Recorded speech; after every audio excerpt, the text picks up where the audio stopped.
কোনো অসুবিধা নাই। তাহলে এবারে আপনারা কথা বলুন, ওই তরকারি সাজার ফলে কি তরকারি কমে যাবে? জি, কথা বলুন, তরকারি কি কমে যাবে? না, ওই পেয়ালার ওই পাপনার তরকারি সাজার ফলে তরকারি কমে যাবে না। তাহলে আপনার এমনই ব্যাপার যে পেয়ালার পাপনার তরকারি সাজার ফলে কমে গেল না, তেমনই আপনার মৃত্যু এমনই একটা জিনিস যে আপনার মৃত্যু হয়ে গেল আর আখেরাত শেষ হয়ে গেল তা নয়। আপনি মৃত্যুর দ্বারাই কিন্তু পরকালে সাজা গ্রহণ করলেন।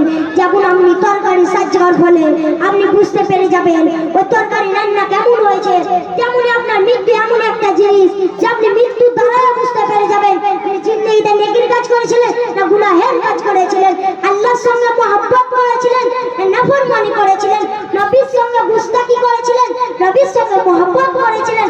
আপনার মৃত্যু আপনাকে বলে দিবে আপনি জিন্দেগিটা নেককার হিসাবে কাটিয়েছিলেন না গুনাহগার হিসাবে কাটিয়েছিলেন।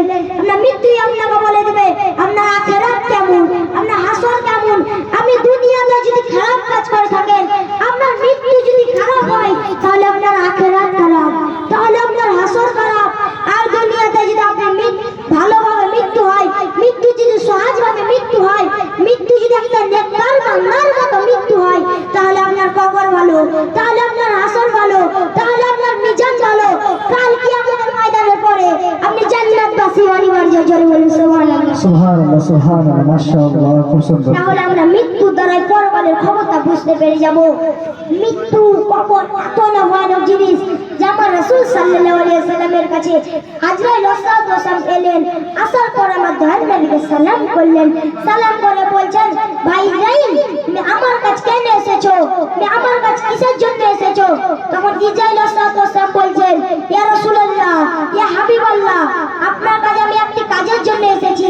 আমার একটি কাজ, আল্লাহ পাক আমাকে একটি কাজের জন্য নির্ধারিত করে দিয়েছেন ইয়া রাসূলুল্লাহ, তাই জন্য আপনার দরবারে আমি হাজির হয়েছি।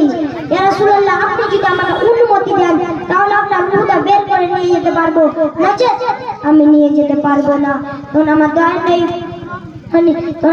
নেই বললেন, ঠিক আছে, তোমাকে আমি অনুমতি দিলাম, তুমি আমার রূহটা কবজ করো, তোমাকে আমি অনুমতি দিলাম, তুমি আমার রূহটা কবজ করো।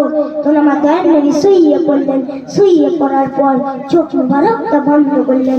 বন্ধ করে কিছুক্ষণ পরে হঠাৎ করে আমার দয়াল নবী উঠে বললেন, ভাই ইসরাইল থামো থামো থামো, ভাই ইসরাইল থামো থামো থামো, তুমি আমার জানটা কবজ করিও না, তুমি আমার জানটা কবজ করিও না।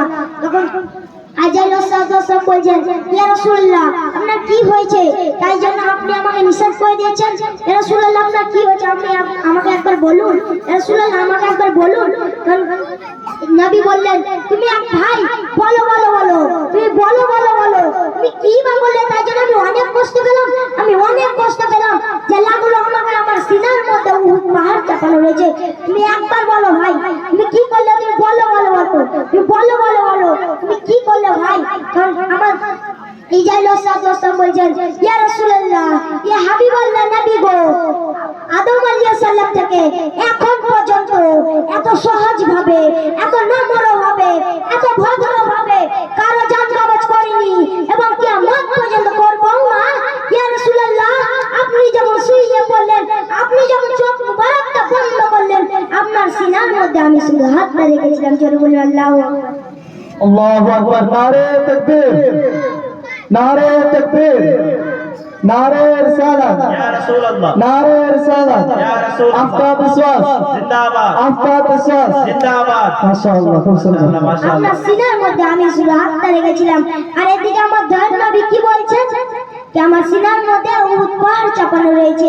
আর এদিকে ইসরাইল ওয়াসাল্লাম কি বলছেন, আপনার সিনার মধ্যে আমি শুধু হাতটা রেখেছিলাম। তাহলে মৃত্যু কত ভয়ানক জিনিস যা চিন্তা করতে পারেন। মৃত্যু কবর এতই না ভয়ানক জিনিস, না এতই না ভয়ানক জিনিস, চরম ভয়ানক জিনিস। এই জন্য প্রিয় ভাই বোনেরা, আপনাদেরকে বলি, আল্লাহর রাস্তায় ফিরে আসুন, আল্লাহর সঙ্গে ইবাদত করুন, নামাজ পড়ুন, রোজা রাখুন, যত সব গুনাহ করেন সব গুনাহকে মাফ করে আল্লাহর রাস্তায় ফিরে আসুন, আল্লাহর রাস্তায় ফিরে আসুন। আমার বলাও ভাষার মধ্যে হয়ে থাকে ভুল ত্রুটি, ক্ষমা প্রার্থী। আমা আলাইনা ইল্লাল বালাগ। আসসালামু আলাইকুম ওয়া রাহমাতুল্লাহি ওয়া বারাকাতুহু। ওয়া আলাইকুম আসসালাম ওয়া রাহমাতুল্লাহি তাআলা ওয়া বারাকাতুহু।